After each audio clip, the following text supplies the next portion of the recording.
President set to address the nation from the Oval Office in just a minute. He'll speak about the bipartisan deal to lift the debt limit. Yeah, the Senate approved it late last night, just days before the U.S. Treasury would have run out of money to pay its bills. All lawmakers at this point say that nobody got exactly what they wanted in the negotiations, from controversial pipelines to limits on defense spending, but the country couldn't afford the alternative, and the president is set to make his address right now. Let's listen in live. I was told the days of bipartisanship are over, and that Democrats and Republicans can no longer work together. But I refuse to believe that, because America can never give in to that way of thinking. Look, the only way American democracy can function is through compromise and consensus. And that's what I work to do as your president. You know, to forge bipartisan agreement where it's possible and where it's needed. I've signed more than 350 bipartisan laws thus far in just 2.5 years, including an historic law that rebuilding America so that we can rank #1 in the world in infrastructure instead of where we rank now, number 13 in the world. Another historic law, rebuilding our manufacturing base so that we'll lead the world once again in making semiconductor chips so much more and so many more sophisticated ones. And now, a bipartisan budget agreement. This is vital because it's essential to the progress we've made over the last few years, is keeping full faith and credit of the United States of America and passing a budget that continues to grow our economy and reflects our values as a nation. That's why I'm speaking to you tonight, to report on the crisis averted and what we're doing to protect America's future. Passing this budget agreement was critical. The stakes could not have been higher. If we had failed to reach an agreement on the budget, there were extreme voices threatening to take America for the first time in our 247-year history into default on our national debt. Nothing would have been more irresponsible. Nothing would have been more catastrophic. Our economy would have been thrown into recession. Retirement accounts for millions of Americans would have been decimated. 8 million Americans would have lost their jobs. Default would have destroyed our nation's credit rating, which would have made everything from mortgages to car loans to funding for the government much more expensive. And it would have taken years to climb out of that hole. And America's standing as the most trusted, reliable financial partner in the world would have been shattered. So, it was critical to reach an agreement. And it's very good news for the American people. No one got everything they wanted, but the American people got what they needed. We averted an economic crisis, an economic collapse. We're cutting spending and bringing the deficits down at the same time. We're protecting important priorities from Social Security to Medicare to Medicaid to veterans to our transformational investments in infrastructure and clean energy. I want to commend Speaker McCarthy. You know, he and I, and our teams, we were able to get along, get things done. We were straightforward with one another, completely honest with one another, respectful with one another. Both sides operated in good faith. Both sides kept their word. And I also want to commend other congressional leaders. House Minority Leader Jeffries, Senate Majority Leader Schumer, Senate Minority Leader McConnell. They acted responsibly and put the good of the country ahead of politics. The final vote in both chambers was overwhelming, far more bipartisan than anyone thought was possible. So, I want to thank the members of Congress who voted to pass this agreement, which I'm going to sign tomorrow and become the law. So here's what the deal does. First, it cuts spending. And over the next 10 years, the deficit will be cut by more than $1 trillion. And that will be on top of the record $1.7 trillion. I already cut the deficit in my first 2 years in office. And it's clear we're all on a much more fiscally responsible course than the one I inherited when I took office 4 years ago. When I came to office, the deficit had increased every year the previous 4 years. And nearly $8 trillion was added to the national debt in the last administration. And now we're turning things around. And that's good for America. You know, my dad used to have an expression. He said, Joey, don't tell me what you value. Show me your budget. I'll tell you what you value. That's at the heart of this debate. What do we value? Protecting seniors. You may remember during my State of the Union address, there was a spirit exchange between me and a few Republicans spontaneously occurring on the floor of the House of Representatives. I was pointing out that for years, some of them were putting forward proposals to cut Social Security and Medicare. And some of them that night took exception, and they said very loudly that that wasn't true. So I asked them on the floor that night, I said, ask them a simple question. Will you agree not to cut Social Security, not to cut Medicare?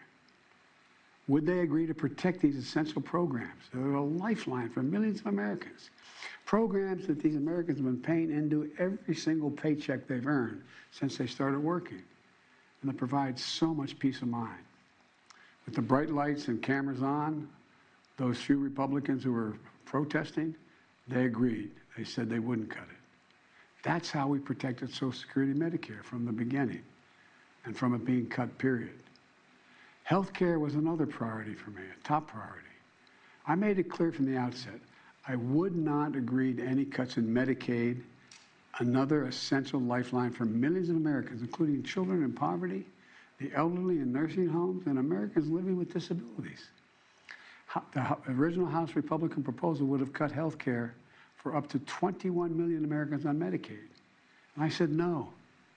And Medicare is protected. And so are millions of people most in need. Look, I've long believed that the only one truly sacred obligation that the government has is to prepare those we send into harm's way and care for them and their families when they come home and when they don't come home. That's why my last budget provided VA hospitals with additional funding for more doctors, nurses, and equipment to accommodate the needs of veterans and more appointments. The House Republican plan would have meant 30 fewer million VA healthcare visits for our veterans. But we didn't let that happen. In addition, this bill fully funds the Bipartisan PACT Act, the most significant law in decades for veterans exposed to toxic burn pits and for their families. It expands access to those veterans and their families to health care and to disability benefits. Look, we're investing in America and our people and in our future. We've created over 13 million new jobs, nearly 800,000 manufacturing jobs. Where is it written that America can't lead the world again in manufacturing? Unemployment is at 3.7%. More Americans are working today than ever in the history of this country. And inflation has dropped 10 straight months in a row. In this debate, I refuse to put what was responsible for all this economic progress on the chopping block. This bipartisan agreement protects the law that will help us build the best infrastructure in the world. It fully protects the CHIPS and Science Act, which is going to bring key parts of our supply chain to America, so we don't have to rely on others, like semiconductors, those tiny computer chips smaller than the tip of your finger that affect nearly everything we rely on, from cell phones to building automobiles to the most sophisticated weapon systems and so much more. We protected another law that I passed and signed last year that finally beat Big Pharma, which I've been trying to do for over 30 years. It finally gives Medicare the power to negotiate lower drug prices, just like the VA has been able to do for veterans. This law has already dramatically cut the cost of insulin for seniors, from as much as $400 a month to just $35 a month for insulin. Negotiating lower drug prices not only saves seniors a lot of money, it saves the country a lot of money. $160 billion that's not having to be paid out because drug prices are more rational. We pay the highest drug prices of any industrial nation in the world, and it's just the beginning. You know, we also protected the most significant breakthrough ever in dealing with the existential threat of climate change. Today, new wind and solar power is cheaper than fossil fuel. Since I've been in office, clean energy and advanced manufacturing have brought in $470 billion in private investments. It's going to create thousands of jobs, good-paying jobs, all across this country, and help the environment at the same time. Remember, at the beginning of this debate, some of my Republican colleagues were determined to gut the clean energy investments. I said, no, we kept them all. and there's so much more to do. We're going to do even more to reduce the deficit. We need to control spending if we're going to do that. But we also have to raise revenue and go after tax cheats and make sure everybody's paying their fair share. No one, I promise, no one making less than $400,000 a year will pay a penny more in federal taxes. But like most of you at home, I know the federal tax system isn't fair. That's why I kept my commitment, again, that no one earning less than $400,000 a year will pay a penny more in federal taxes. That's why last year I secured more funding more IRS funding to go after wealthy tax cheats. The Nonpartisan Congressional Budget Office, and it is nonpartisan, says that this bill will bring in $150 billion, and other outside experts expect that it would save as much as $400 billion because it's forcing people to pay their fair share. Republicans may not like it, but I'm going to make sure the wealthy pay their fair share. I'm also proposed closing over a dozen special interest tax loopholes for big oil, crypto traders, hedge fund billionaires, saving taxpayers billions of dollars. Republicans defended every single one of these special interest loopholes, every single one. But I'm going to be coming back, and with your help, I'm going to win. Right now, catch this, right now the average billionaire in America pays just 8% in federal taxes. 8%. Teachers and firefighters pay more than that. That's why I proposed a minimum tax for billionaires. Republicans are against it, but I'm going to keep fighting for it. No billionaire should pay less in federal taxes than a teacher or a firefighter. Look, let me close with this.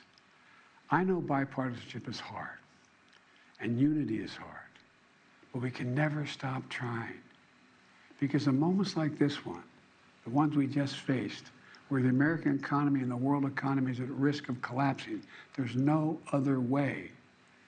No matter how tough our politics gets, we can see each other not as adversaries, but as fellow Americans. Treat each other with dignity and respect. To join forces as Americans to stop shouting, lower the temperature, and work together to pursue progress, secure prosperity, and keep the promise of America for everybody. As I've said in my inaugural address, without unity, there is no peace, only bitterness and fury. And we can never become that country. I can honestly say to you tonight that I've never been more optimistic about America's future. We just need to remember who we are. We are the United States of America. And there's nothing we can't do when we do it together. So thank you all for listening, taking the time tonight to listen to me. May God bless you all, and may God protect our troops. Thank you. And that was President Biden speaking a little over 10 minutes about the crisis, as he said, that was averted, and that we are doing what he is doing to protect America's future. Passing the budget agreement was critical. The states could not have been higher, and it was a bipartisan agreement. Also giving a shout out to kudos to Speaker Kevin McCarthy. He says that both sides operated in good faith and kept their words. He plans to sign that bill tomorrow, Saturday morning. And also, if the crisis had happened, a lot of folks would have had their mortgage loans higher, their car loans higher. Everything would have been more expensive. Social Security would have been affected, Medicare, Medicaid. So this is what the president says he did, along in a bipartisan way, to avert a crisis. Said it was good news for the American people, extends the full faith and credit in America. And again, as Micah said, he will sign that bill tomorrow.